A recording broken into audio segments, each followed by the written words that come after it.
जी सुनिए, राहुल का टिफिन दे आइए उसके ऑफिस में। राहुल की माँ बोली, क्या राहुल आज साथ में टिफिन लेकर नहीं गया? आज उसके ऑफिस में मीटिंग थी बॉस के साथ सवेरे सवेरे, इसलिए बिना टिफिन के ही वो चला गया। ठीक है, मैं दे आता हूँ।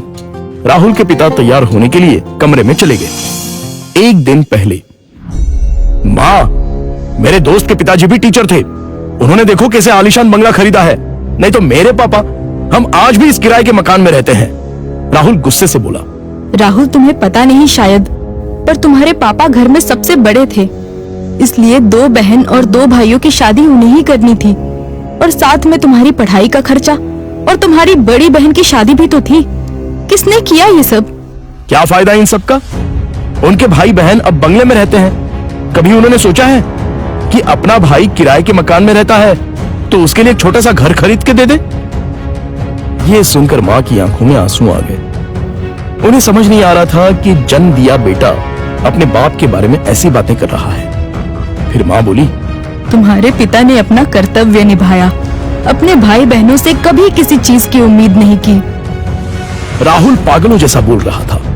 अच्छा वो ठीक है, पर पिताजी लड़कों की ट्यूशन लेते थे, उनसे अगर फीस लेते तो आज पिताजी पैसों की गद्दी पर सोते।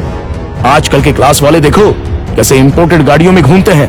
लेकिन तुम्हारे पिता के कुछ उसूल थे, ज्ञान बांटने के, पैसे नहीं लेने के, इसलिए तो उन्हें ढेर सारे पुरस्कार भी मिले। पता भी है तुम्हें?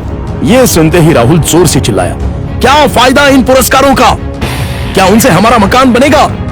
पड़े हैं धूल खाते उस कबाड़ खाने में, कोई नहीं पूछता है उनको। तभी दरवाजे की बेल बजती है। पिताजी ने अपनी बातें तो सुन नहीं ली ना। इस डर से राहुल का चेहरा उतर गया, लेकिन पिताजी किसी से बात किए बिना ही अपने कमरे में चले गए। ये था कल का झगड़ा, और आज मोहनलाल ने साइकिल को टिफिन लगाया और कड़ी धूप में राहुल के ऑफिस पहुंच गए। कड़ी धूप होने के कारण वो थक गए थे। ऑफिस पहुंचने पर उनको सिक्योरिटी गार्ड ने रोका। राहुल सर को टिफिन देना था, क्या मैं अंदर जा सकता हूं? मोहनलाल ने पूछा। अभी नहीं दे सकते, वो बॉस के साथ मीटिंग में है, जब मीटिंग खत्म होगी तब दे देना।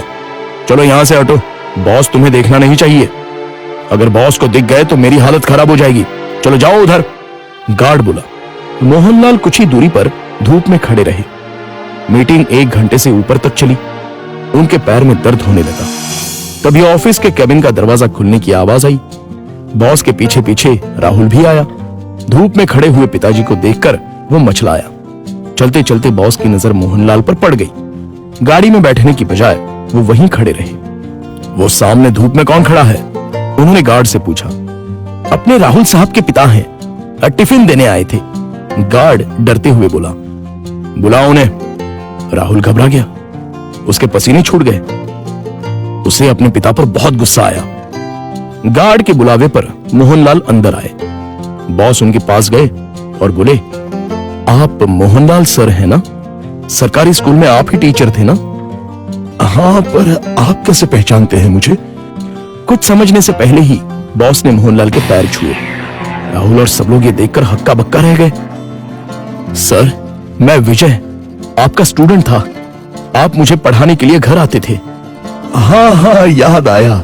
बाप रे, तुम तो बहुत ही बड़े हो गए हो। विजय मुस्कुराया और बोला, सर आप यहाँ धूप में क्या कर रहे हैं? चलिए अंदर बैठते हैं, बहुत सारी बातें करनी है आपसे। सिक्योरिटी, तुमने इन्हें अंदर क्यों नहीं बिठाया? सिक्योरिटी ने शर्म के मारे गर्दन नीचे कर दी और बोला, सॉरी सर, गलती हो गई। इस पर मोहनलाल बोले, इसमें इसकी कोई गलती नहीं है, आपको डिस्टर्ब ना हो इसलिए मैं ही बाहर खड़ा हुआ था। ओके। विजय ने मोहनलाल का हाथ थामा और उनको अपने केबिन ले गया। बैठिए सर, अपने कुर्सी की तरफ उंगली करते हुए विजय बोला। नहीं, ये कुर्सी तो तुम्हारी है। मोहनलाल हिचकिचाहट से बोले, सर आपकी वजह से ही तो ये कुर्सी मुझे मिली है, इसलिए इस पर सबसे पहले आपका हक बनता है। विजय ने जबरदस्ती मोहनलाल को अपनी कुर्सी पर बिठाया। शायद आपको पता नहीं, लेकिन अगर सर नहीं होते तो आज ये कंपनी नहीं होती और मैं अपने पिता के साथ उनकी दुकान में बैठा रहता। विजय ने अपने साथियों से कहा। राहुल और मैनेजर आश्चर्य से देखते ही रह गए। स्कूल के टाइम मैं एक एवरेज स्टूडेंट था, मुझे पढ़ाई में दिलचस्पी नहीं थी। मार्क्स कमा रहे थे, इसलिए मेरी माँ मुझे सर के पास उनके घर ले गई और ट्यूशन लेने के लिए कहा। पर सर के घर पर जगह नहीं थी, इसलिए वो हमारे घर आकर मुझे पढ़ाने लगे। लेकिन सर ने कभी फीस नहीं ली। सर के पढ़ाने के तरीके से फिर धीरे धीरे मुझे पढ़ाई में रुचि आने लगी और मैंने 10वीं में दूसरा नंबर लाया। यह देखकर तो मैं हवा में उड़ने लगा। My goodness!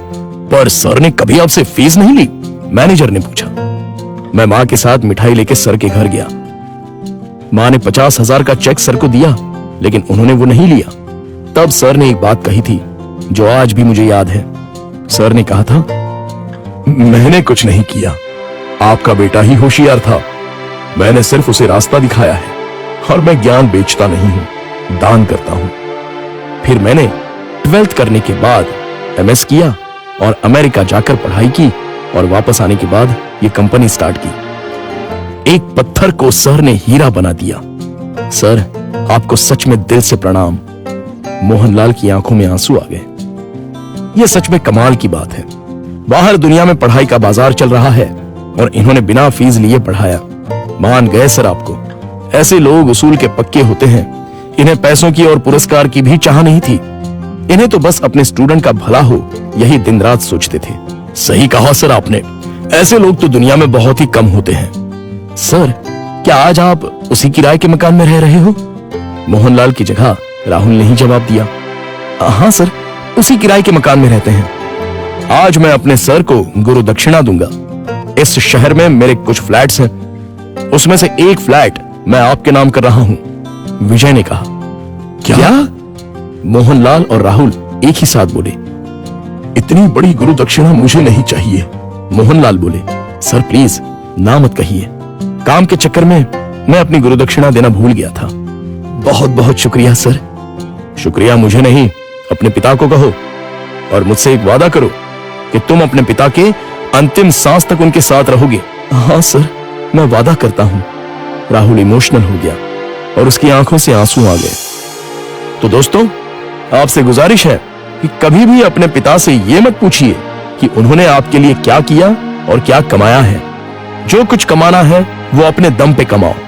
उन्होंने हमें जो पढ़ाई और संस्कार दिए हैं वही आपको कमाने में मदद करेंगे। धन्यवाद।